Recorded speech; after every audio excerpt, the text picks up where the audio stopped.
Welcome to our virtual summit. Thank you for joining us today. My name is Dr. John Sonnenberg, and I'm honored to kick off our panel today.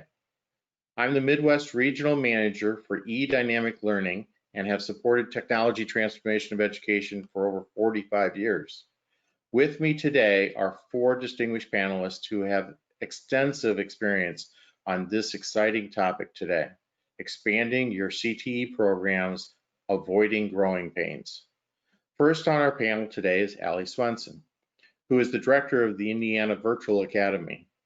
Any student in the state of Indiana can take a course with Indiana Virtual Academy with the approval of the student's home school.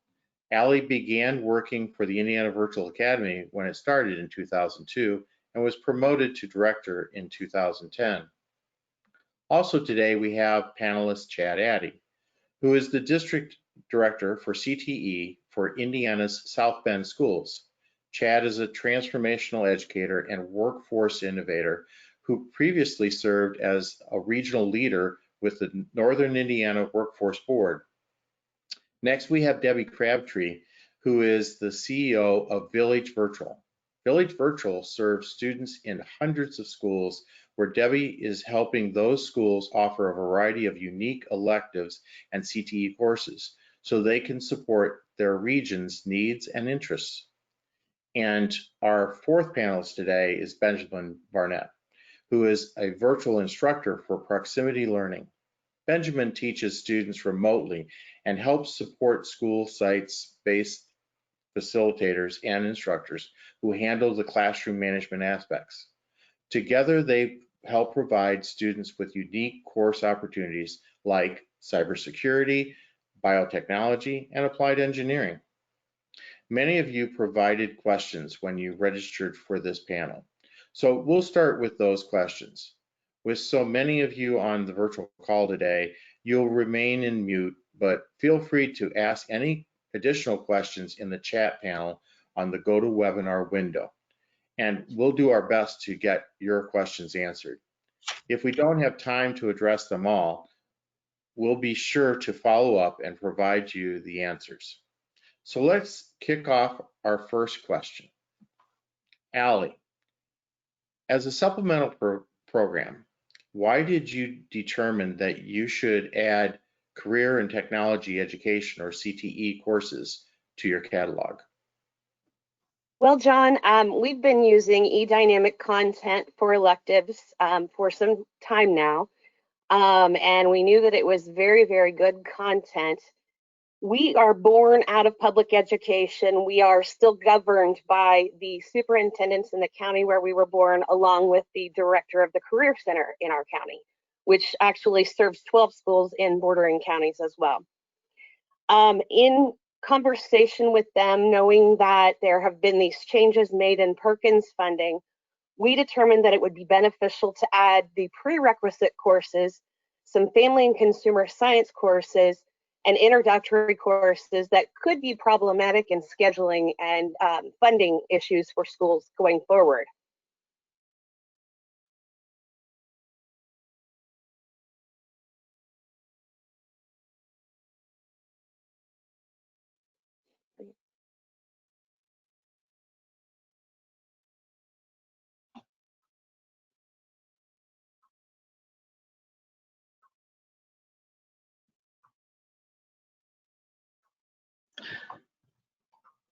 Well, I think I'll jump in since I was not hearing you, John. Sorry, guys. There you go, buddy.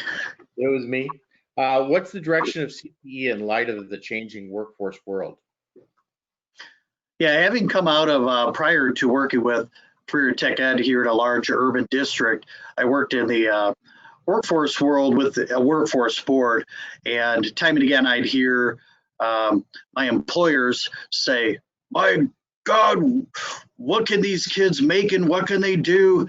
And I'd hear very clearly that some change needed to be made in the structure of how we were delivering career education, if you will. So I think that was the response at the national level, and then trickling down to us at the states with the intent of the Perkins 5. We're hearing with Perkins 5, we're hearing very clearly that there's this desire for industry informed industry infused, industry embedded. And whereas we've had a whole lot of siloing going on for some time between, in our state, maybe perhaps the Department of Workforce Development over here and the Department of Ed over here, and the schools trying to figure it out, and our urban communities trying to figure out how to be equitable, while our half hour up the road, we have our rural communities saying, hey, we want to get our kids jobs too, but we just have our own challenges. So there was just a tremendous amount of challenge going along with that. So I think the biggest change right now is you're hearing with the Perkins 5 that it's industry certifications and credentialing is no longer a nice thought. It's one little 4-letter word, which is MUSC. There is a must if you have a program of study in the career and technical education world. So I think there's a drive toward hearing our industry, moving beyond the paper diploma only, or even frankly, just getting an online certificate only, not combined with actual real world applicable skills.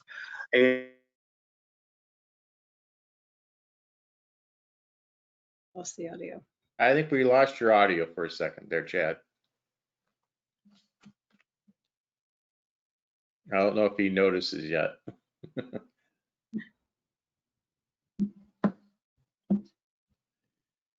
Okay, well, let me, while he finishes up, I'm going to go on to Debbie and see her thoughts on.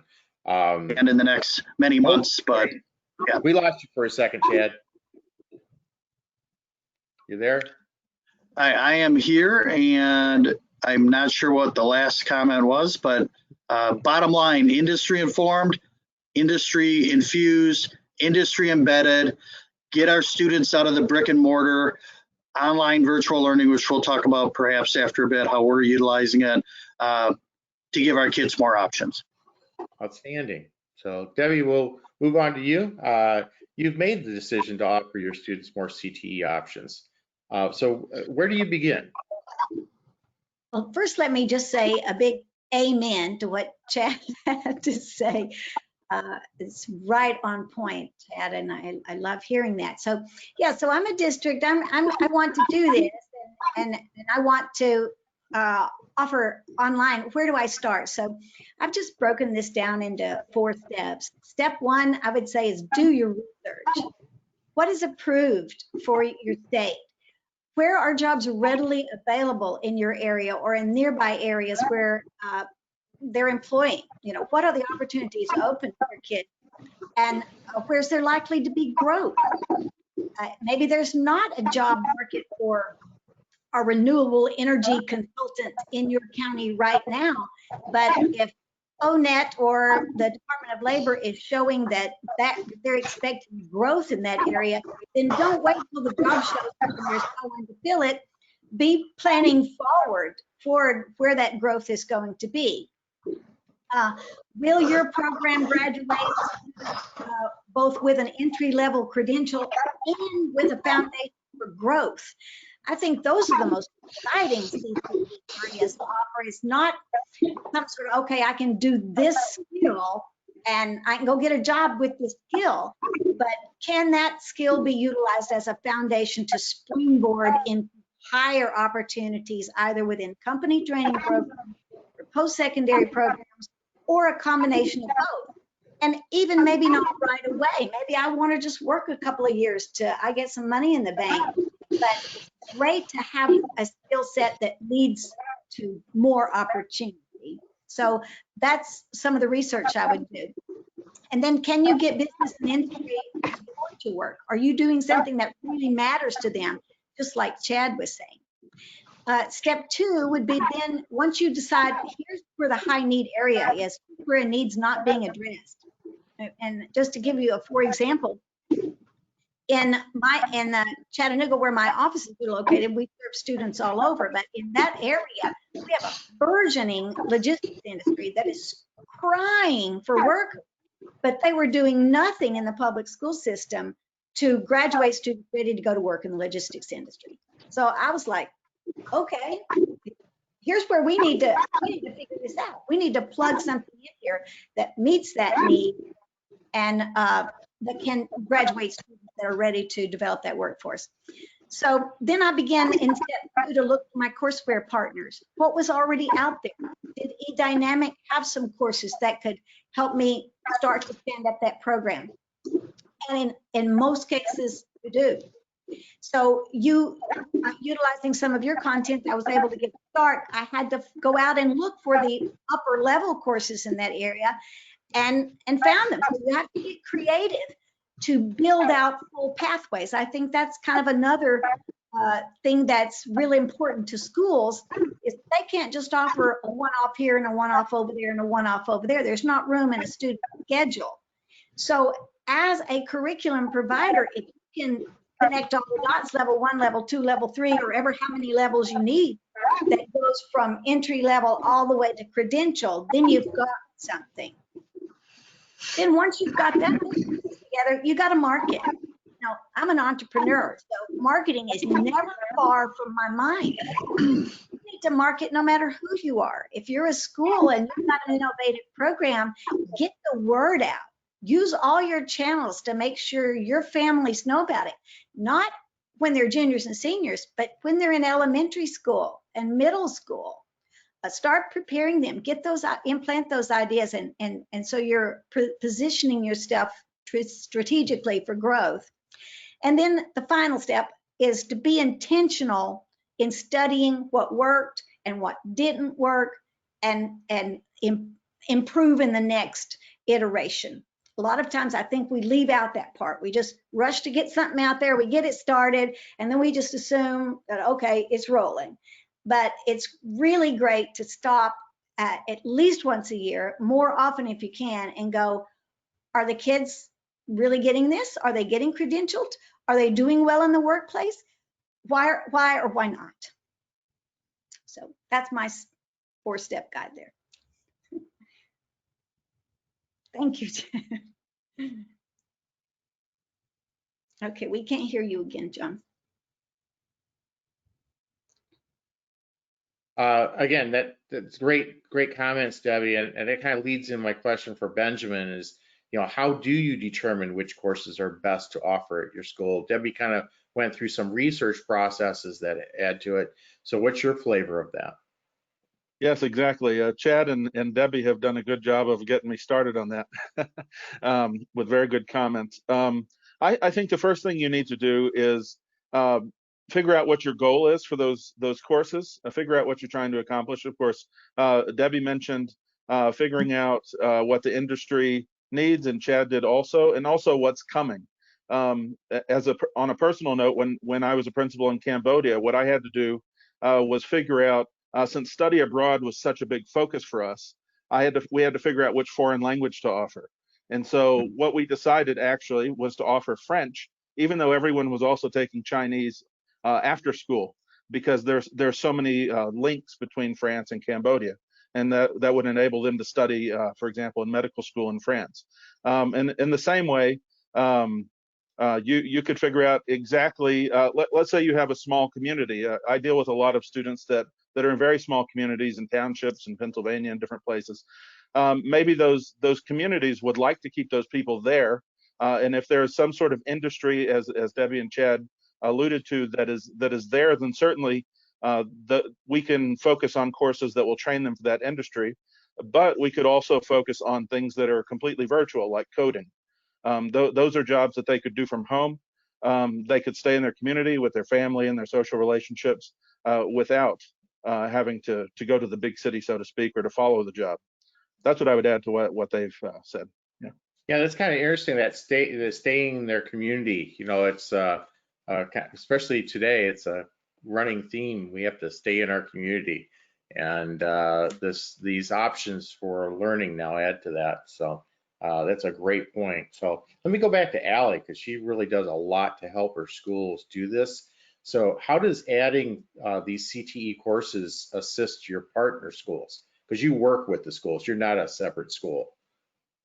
Correct. Yes, we're a supplemental high school program, so we partner with our schools. It is up to the school to allow their students to take courses with us. We work with a lot of smaller rural schools. We do have some larger city schools, but we are located in a small rural community, and definitely keeping talent local is huge in our community's interest right now. We felt that it was very beneficial for our schools to get these courses added for summer school, simply because these students can get these introductory and prereq courses out of the way during summer. We do file through one of our governing schools for summer school DOE reimbursement, so that offsets the cost to the school, and that allows them to then have the students work into those higher level programs where they receive the funding that, the higher level CTE funding. And I will definitely agree and reiterate what everyone else said about it is all about options, especially for, as Chad mentioned earlier, with the rural schools. Options are definitely, the resources for those options are definitely harder to come by. So that's kind of what we try to establish with our partners, is adding another option for things that they can work with to offer their students. We're certainly not a program that's trying to take their students from them. We're trying to augment what they're doing in their buildings.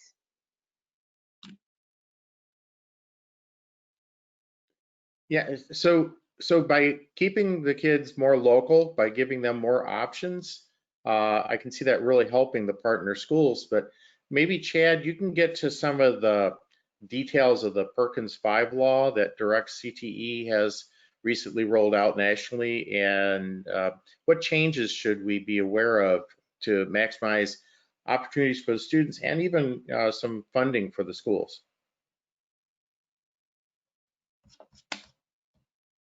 Did Chad go on mute, or did I? I can't hear Chad.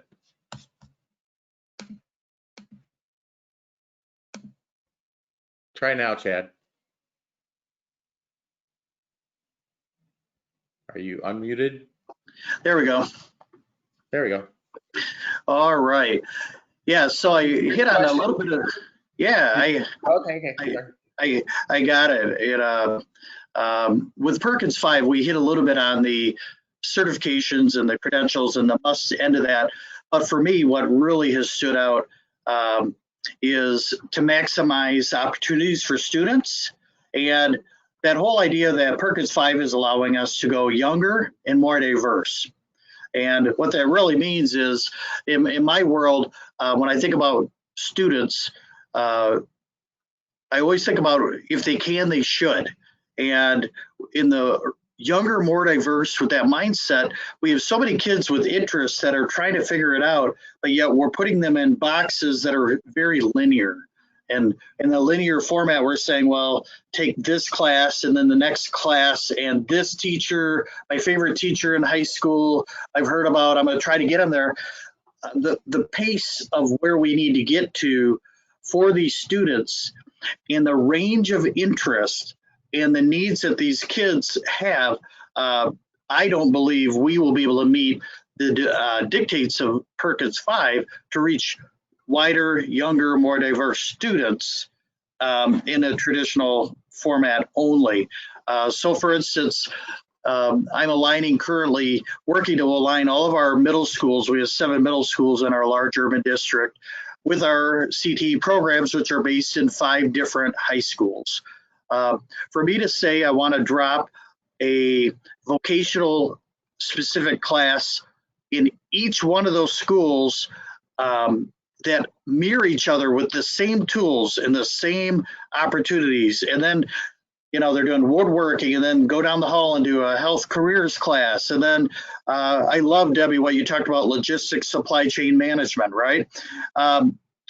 For these kids at the middle school level and then entering high schools, they're seeking to be more aligned. We don't have the ability to do that in a brick and mortar in a traditional sense. So what I've been partnering with John on, Mr. Sonnenberg, in our region has been this whole idea of kids being able to use the Preparing for College and Careers type course that we have in Indiana and utilize that course with supplemental materials that will allow the kids to explore a wide range of interests. So the coach in the classroom becomes just that, the teacher coach who helps them get to their particular interests. I had one kid who just, I'm going to be a game designer. Well, in a traditional environment, it's so easy to say, well, that's nice, that's sweet, but we don't have game design for you. Well, how much better for us to be able to say, we're going to figure that out, and we're going to use this material here, and I, as your coach, will help you get there. So it's that type of thing where we're going wider and more diverse. Can you get some specifics on those funding?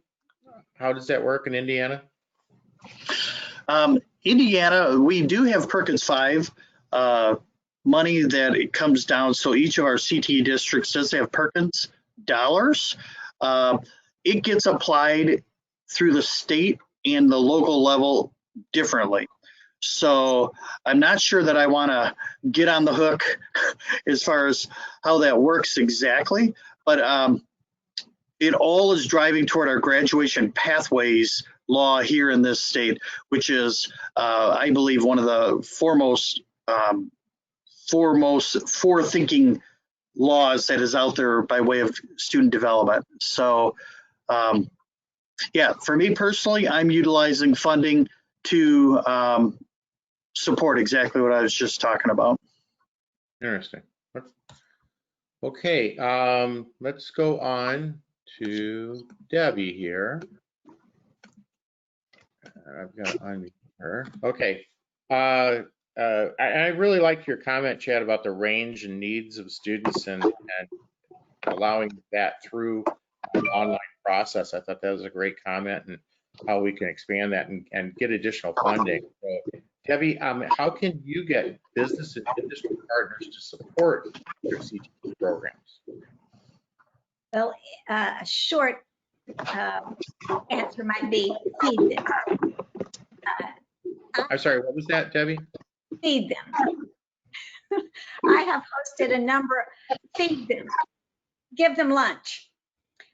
You'll be, yes, that has been a surprisingly successful tactic. Yeah. But yes. And in this day, it's called Grubhub. And yeah. I guess nobody wants to show up for lunch and learn all masked up now. But the point of it is involve them in the planning and implementation.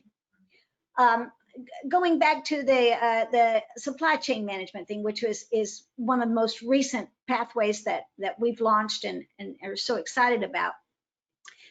Once we had our curriculum together, we created scope and sequence documents for those, and then got everybody that we could get from the industry and the schools in the room to look at it with us. Is this what you need? Is this going to lead to a job in your industry? So I think that's make sure you're offering something that aligns well. And one way to do that is get them involved in the conversation, and they all have to have lunch. So you might have to give them a gift card these days to get them with you. But I've actually had Zoom meetings with some of these partners as well. They are very concerned about their workforce. They want that pipeline, but they don't want fluff. They want something that's real and meaningful and leads to a person walking in the door that has the vocabulary and has the safety policies at a minimum. They can work with just that. That's going to save them a month right there in time and wages. Connect them also to students physically, if possible, with great internships and work-based programs if you can. But virtually, you can do a great deal as well. You can use Tallo, for example, which is the LinkedIn version for students there. That's something that we're hoping to pilot and roll out this fall. Tools like Nepris, or beyond using a platform like Nepris, which kind of utilizes voluntary business and industry people to meet virtually with students to just kind of talk about their career and answer questions and so on. But you could do that now that we're all kind of familiar with Zoom. You see how easy it is to bring each other into our worlds. So I would say do more of that. And then in the absence of anything else, create virtual work-based experiences. Those are easy to do. You got a cell phone, do a walkthrough in a business, and implant some hotspots so that students kind of get the look and feel of that workspace. So I think that's another way to connect them more closely to the work. And then utilize your chambers of commerce, the Tennessee Business Roundtable, or other similar organizations throughout your state, community-based organizations that are interested in workforce development. Get them involved with what you're doing. Let them know. Invite them in to comment and look deeply. Put them in some of your online classes and let them take them. Try to set up, a free opportunity for them to walk through there. This is a perfect time for PD to all be online. So I can see lots of opportunity here to open up a catalog of CTE courses to a group of district teachers and say, pick one and go in and take it. And then you begin to grow capacity and knowledge, and that's great marketing for your program.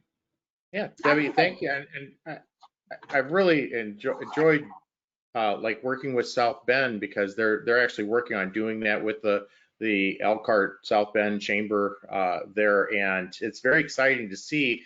And they're actually creating a feedback loop, and that'll be involved, so that as job changes, the business community will be able to help give input into the curriculum itself. So it's exciting to see those relationships. So let me go on to Benjamin. How do you get feedback and buy-in from your local stakeholders, and deciding which programs to offer? Yeah, I think Debbie's done a great job of talking about that from an industry standpoint, and figuring out, getting all the information about which courses need to be offered. And I think that it's important also to educate the parents of the students that are going to be taking these courses, because we're trying to elevate the amount of education that's available to everyone, and so they may not be available. If we're talking about someone who's doing coding or any kind of other CTE, maybe their parents work at the supermarket or something. They don't necessarily understand what's coming in the future like we would after we've talked to all the industry leaders.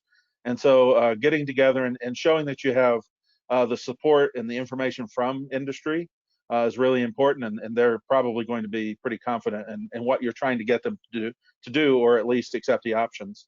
And as we know, there's also many layers of bureaucracy and buy-in that we have to get at local levels. So again, with the knowing that we have informed information and good information from industry is very helpful. And I would recommend also keeping the actual decision-making committee as small as you can. We've all been there when we have to get 24 people to agree on the same thing and have 14 different meetings. It takes a long time to implement something. So if you can really dial that back a little bit and say, okay, we're going to do it, boom, and hit the PayPal buy now button or whatever, you know what I mean? So that would be what I'd have to add to that. Yeah. Okay. And again, go ahead, Debbie. If I could add one more comment too, that I just thought as Benjamin was making his comments, is that inviting them to attend your meetings is very important. Attending theirs is another great strategy. When I began to show up at supply chain luncheons and introducing myself, I mean, I didn't know anything about it. But they welcomed me in and were happy to talk about the subject they're the most passionate about in the world.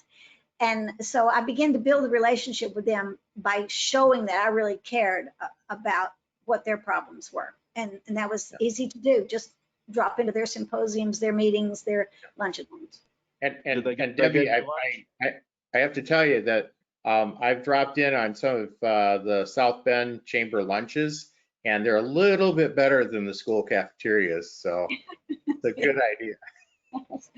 So, hey, so anyways, let's go on to Allie. Let's talk about some of the workforce for all students. How do you feel about today's workforce, and that it should be for all the kids, and not just those most kids, and have at least one online course experience? Where does that play in? And especially as in this age of the colleges opening or not opening, that kind of thing.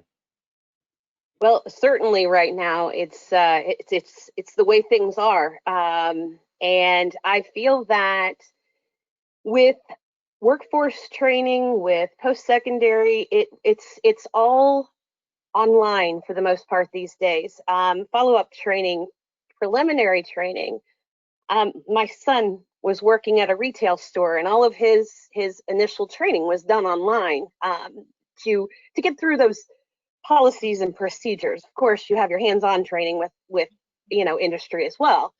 But certainly most of what would have been book training before has been transferred to online training. So having a background, having an understanding of how that process works is very beneficial for anybody graduating from high school, regardless of what field they intend to go into. And I wanted to also comment on something that Debbie and Benjamin were mentioning. We're very fortunate in our county that we have an organization called Genesis Pathways to Success. They are the glue that holds together the industry and education in our county. And we work very well together. We partner with them, and that's how we've also come upon some of the courses that we needed to offer when it comes to industry and entrepreneurship being one of the biggest things. We just recently worked together with Genesis in filing and receiving a planning grant for entrepreneurship. And so that was one of the courses that were the first things we wanted to add, was anything that led through that pathway up and to some adult level courses that we have available as well. So that's really interesting, because I like that, that entrepreneurship, the, workforce, getting the workforce ready. I know in Indiana, we have the employability skills are essential to graduation paths now. Those are just as important as the, academic and the vocational skills, industry certifications in Indiana. Thank you. Ed, why don't you talk about the impact of virtual learning has regarding CTE? How's that affecting? You've seen, the CTE program for a while and been on both sides out in the workforce environment and back into education now. And what's your thought on that CTE process now? How's it changing?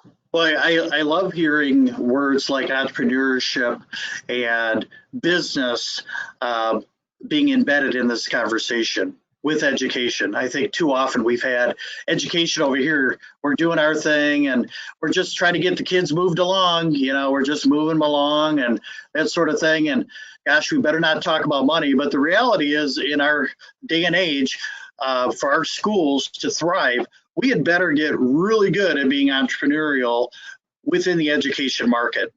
And I think part of it for us is too often when we think about the virtual education, my teacher hat gets a little stiffened up and goes, oh, they're moving us out, they're moving us on. And for me, it's exactly opposite of that.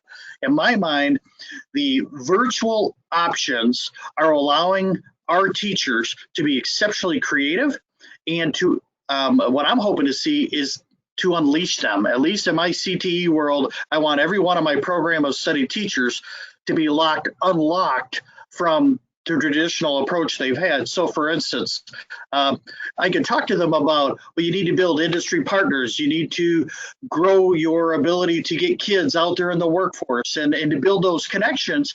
And the response is often, oh, Mr. Addy, we are working so hard just to keep education moving. And especially as Teacher Appreciation Week just moved by us, especially this virtual learning environment that has been so fresh for many of them to have to embrace. Unleashing them in, say, a virtual environment, can you imagine if you had an environment where you had a classroom where 2 days a week, those kids were doing it all virtual in a program of studies, say a half a day, maybe the full day. And when they come to you as a teacher, as an instructor, and all of a sudden you're able to go deeper, more efficient, the skills take on the life and meaning of what those kids were exploring elsewise. And then to have a third component where virtual and the depth they're learning in those two environments also allow them now to get out in the workforce much earlier in internships, apprenticeships, work-based learning experiences. They may, as I think, Debbie, you were talking about, being able to visit industries all over our area. That sort of thing. So like we've added to our system aviation flight. We've added logistics, supply chain management. All this year is programs of studies, aeronautics, space engineering, that sort of thing. But as we're adding those, if I don't have a way to communicate it throughout my system to our middle school kids and up, then I'm going to be working really hard down the line. And so whatever it takes to use virtual education to unlock and unleash the very best our teachers have, that's what I'm after. I just think it's the wave of the future. I think it's the wave of unleashing access for these kids to be able to gain knowledge. And in the one last thought, in the workforce world, the employers are saying, I need people who can learn and develop in their ongoing learning. And I think too often we're checking the box. We're checking the box. Yep, you got your certificate. Yep. Well, guess what? If you're in cybersecurity, how good is that piece of paper going to be 3 years down the line? Probably not very efficient. Or some of our CAD and those type of things, the design classes. So they're going to have to learn what it is to, in an ongoing manner, partner, have the resources to continue learning in the workforce environment.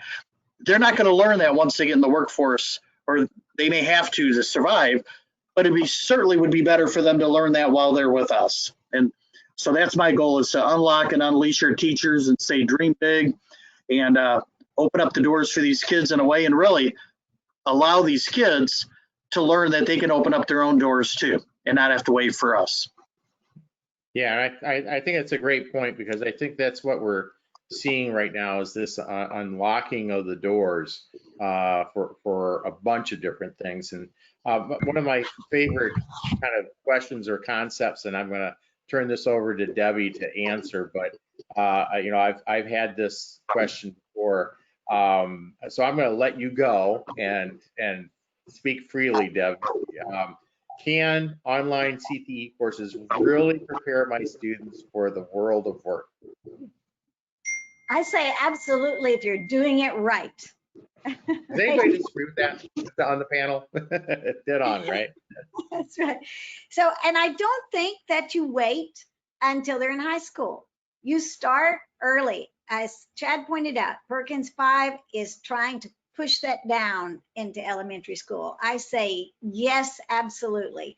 Start some career exploration, at least by grade 5. Let them start poking around that. At the middle school level, absolutely be doing keyboarding and career exploration, coding, allowing them to taste and experiment at the middle school level, I think is very, very important.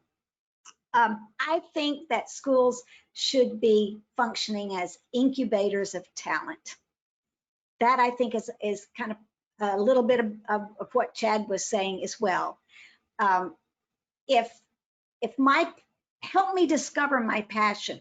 Career exploration shouldn't just be about, well, here's this career cluster and here's some jobs, and here's this career cluster and here's some jobs. It should be about, who am I? What gets me excited? Where are my passions? And if that's, I can't wait to get out to the basketball court, shoot baskets, okay, start with that. But help kids learn about themselves, discover who they are, figure out before they ever get to high school where their strengths are and what's likely going to be a good fit for them, so that they live in that state of flow that some authors have talked about, where work is not work. Work is, oh my gosh, it's 5 o'clock and I have to quit, and you can't wait to get up the next morning to get back to the work. We should be connecting students to that passion and incubating their talents during that 12 years that we have them in school. And can we do that? Absolutely, we can. Chad, jump in there. And I'm going to unmute Chad. I see. All right. I've just got to share one real quick. It is all about the students, right? So a few years ago, I had a student who, wonderful young lady, came out of a struggling, diverse background, but she was going to be a nurse just like mom. I'm going to be a nurse like mom, right? And so in middle school, we had a health careers course that was specifically to help develop a whole range of kids for that. Well, when we pulled the leg out that bled all over the place, and she's nearly passing out, her eyes got big. She had, since she was a little girl, I'm going to be like mom, I'm going to be a nurse. Well, in 7th grade, she realized, I'm not going to be like mom, and I'm not going to be a nurse. And so we had to begin to explore. We ruled that out. She would have waited probably until well into her academic structured career, maybe even freshman in college, by the time she figured out, I don't like blood flowing all over the place. So we got her in an introduction to engineering design type course, exploring graphic design, which was kind of a sidelight she had interest in. Well, today she's in a large boiler up university here in the state of Indiana in engineering and doing amazing things. But she figured that out, her passion, in 7th and 8th grade. Yeah. And that guided her entire high school experience. Yeah. And I think that's, as a former 8th grade teacher, that was, and working for eDynamic Learning, our mission is to have students find their one thing. What's their passion? And it's just, that is essential to getting kids ready for high school and programs like that.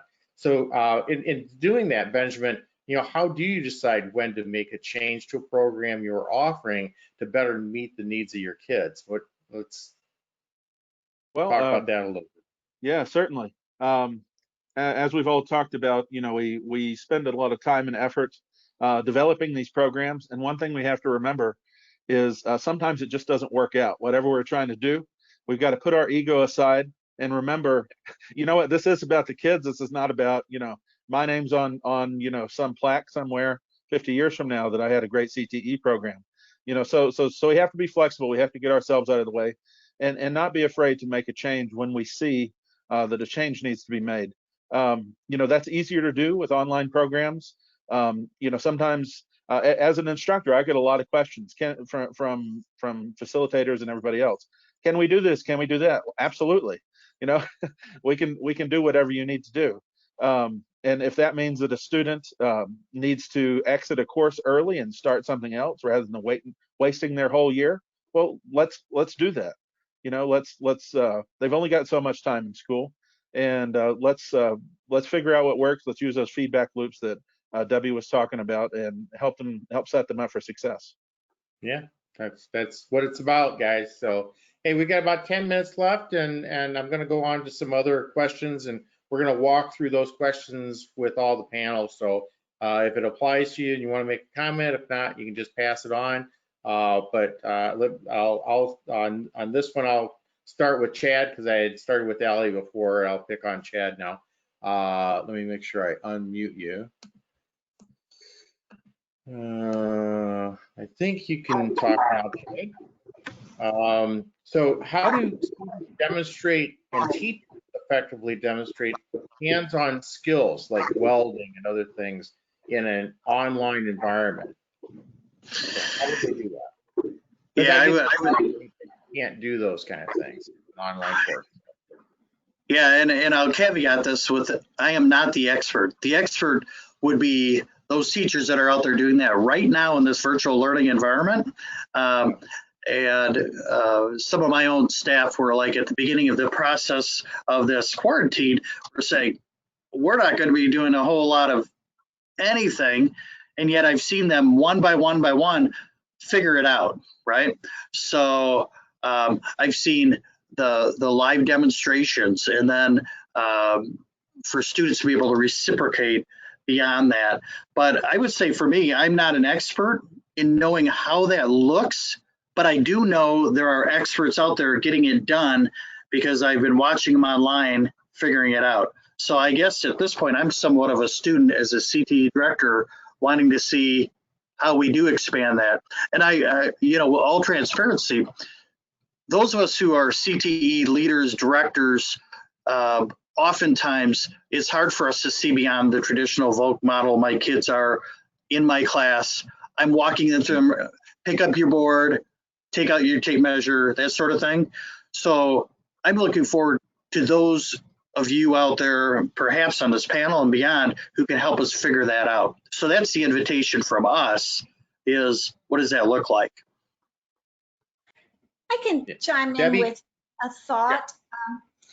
I had a friend in Vancouver who does a lot of training for the trucking industry, and it's long been his passion to create a fully online diesel mechanics program.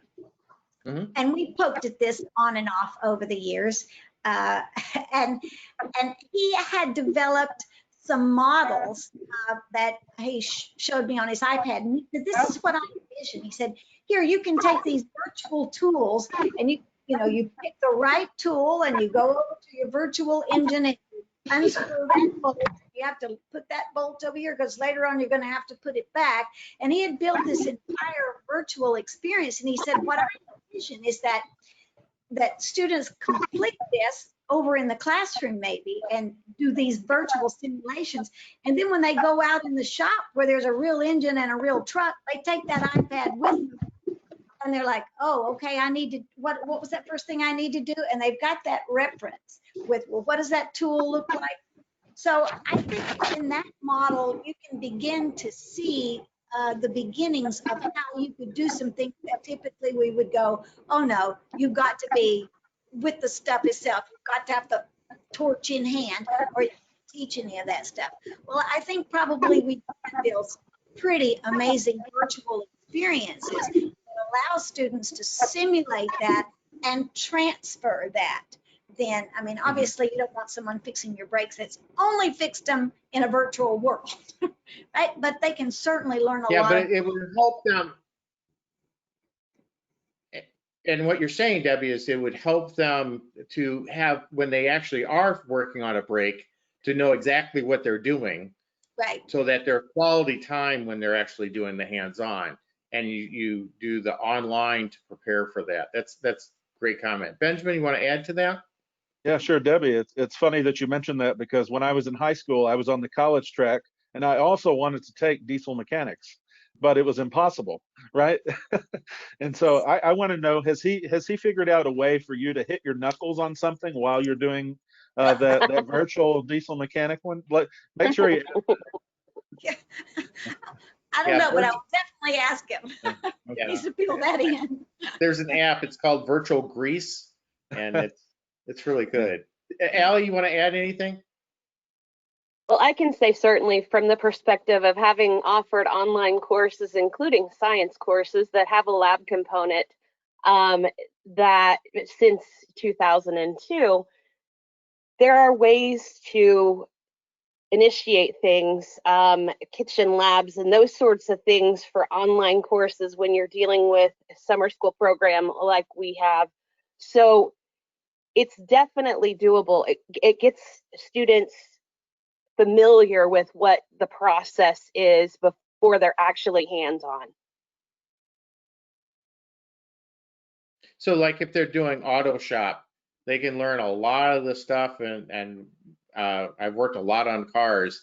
I always have to go and watch the video, and I have to learn about how to do something. It's a new car, it's a different model, they've changed something. I always have updated. I have to learn that first online before I'll touch my car and actually do it on my car, Right. or do it on my wife's car, which is more tricky. But well, that's a great point. And certainly So, students in this day and age let's go on to. Go ahead, Allie. Students, kids now are definitely technology driven. I mean, back in my day, you would start with a textbook. these kids live in technology 24/7. So this is what they're familiar with and what they're comfortable with. So why not meet them where they're at? Mhm. Yep, and it's amazing how much resources they can find locally. You know, that's not in the auto shop. I mean, there's this, I hear a lot of stories about somebody tinkering on a car in the driveway. So, all right, let me go on to another question. Talking a lot, I deal a lot with rural areas, and I actually see a trend now based on the recent issues where we're going to move away from urban settings into more rural areas, because you'll be able to have a high-paying job and work in not have to go into take the train into Chicago to work in the big towers. You can do that job from wherever you're at. So these small rural towns like Allie, yeah, I know yours is a pretty small little town in southern Indiana. How can a small rural district expand their CTE offerings without access to the subject matter instructors or business support? And let me start with Debbie on that, because she's been involved with that a lot. Yeah, that's a very good question. And online learning is perfectly suited to bring in expertise from all over the world into your space. Because you're not doing anything that requires somebody to show up in a physical space at the same time. I utilize teachers from all over the country to teach students all over the country. And Allie and Benjamin is himself one of those people. So they're very well familiar with this model. So that's one of the great things about offering CTE online, is that you don't have to have a teacher in your building who knows it. Even if you want to offer that in the face-to-face schedule, then you can still do it as a blended lab. Have a paraprofessional or someone else who serves as a lab facilitator to help keep kids on track, be that cheerleader, be that encourager and that motivator perhaps, but your content expert can be anywhere, literally anywhere in the world. Yep. Benjamin, you got a comment on that one? Yeah, I was just gonna say that when you move beyond the traditional certificate, what's the word? Subjects that you receive a teaching certificate in, that's pretty limited. And when we get into these CTE programs, you may find, like you were talking, that you work on cars a lot. You may find lots of teachers that have lots of interests that maybe they won't teach the whole course, but they can certainly be a great facilitator and coach in your school. If you have to reach out and maybe figure out what their interests are, but they can be a great asset to you there on campus. Hey, hang on a second. Chad, I know you live on a alpaca farm and out in the rural area. And even though you work in a big city, yeah, there you go. There. So I want to add, have you add a comment about how can even larger districts work though to support and help the rural districts, and some of your thoughts on that availability of instructors and stuff. Yeah, I'm really hoping to see, and part of this comes from my workforce background, where we, by need, had to work all together, right? So we ranged from a large urban environment of a South Bend here to smaller communities of less than a couple hundred folks, right? And I think in the spirit of education, in the best that it can be, I offer, say in my CTE world, I offer, our programs study in excess of 24 pretty specific programs study. I would love to see us be able to take some of the expertise that comes out of my classrooms. And Chad's breaking up on us. Allie, why don't you any last comments since you're out in that area, rurals? Any comments on rural education? Well, as a statewide online supplemental program, but being based in a rural environment, we certainly find instructors from everywhere around the state that are licensed in the content area that they are teaching. So we have to draw from other communities to find those teachers in order to serve some of the smaller rural schools that we do partner with. Yeah. I mean, it's amazing how we have to teach kids everywhere, and there's some real challenges. First of all, there's challenges with access and stuff like that, but it's once you get past the last mile issues, the opportunities for these kids in rural areas can really be expanded. So I appreciate everybody's comments. Let me talk about any best practices, any words of wisdom. Let's start with Benjamin. As we wrap up here, we got like 5 minutes to go. Probably be our last question. Benjamin? Best practices in regard to CTE? Yeah, well, and online CTE, what's your thought of the day? I would say flexibility. I would say flexibility would be a big one. I'll let the other one chime in. We've just got a limited time. Okay, let's go on to Allie. You got words of wisdom? I would agree 100% with Benjamin. Flexibility, willing to listen to your customer, and in our case, our customers are our students and our partner schools. Okay, Chad? Trust our kids. Our kids have amazing gifts and abilities. They have amazing interests, and we need to give them the ability to succeed. So by trusting the kids and following their interests and getting them what they need and then getting out of the way at times, I think we're going to go a long way. And perhaps getting them quicker to the people in our amazing, I've used the word amazing a lot, but our amazing workforce world, all these experts that these kids don't even realize are just waiting and wanting to mentor and help them along. Yeah. So I get the last word. And you're breaking up again, Chad, so I'll move on to Debbie. You got the last word. Communication. Keep the communication robust and think strategically. Don't wait for a crisis to land on your doorstep or for a company to come in and go, gee, I'd love to create a company here, but you don't have a workforce ready for me. So think strategically, think creatively when you're working and planning for your CTE programs. Don't just respond to the need that's right in front of you, but be proactive, and then keep that communication robust throughout. Okay, well, thank you, all of you. We're out of time, so that's going to conclude our session. I'd like to thank our panelists. You guys have been great, and thank you so much for all the participants for joining us today and the questions you guys have sent in. I think we've really kind of explored some of the ideas related to online learning and CTE, and kind of blown up the myth that you can't do CTE online and electives online, because it truly is something that's out there, and maybe even a better solution. One of the things that will come out of this is we'll have these empowered teachers and students, and they'll come up with great new ideas. So if you have questions that were not answered, though, we'll be sure to follow up with you and provide a response. You'll also receive a certificate of participation today, as well as a survey. Please fill out the survey. We love feedback.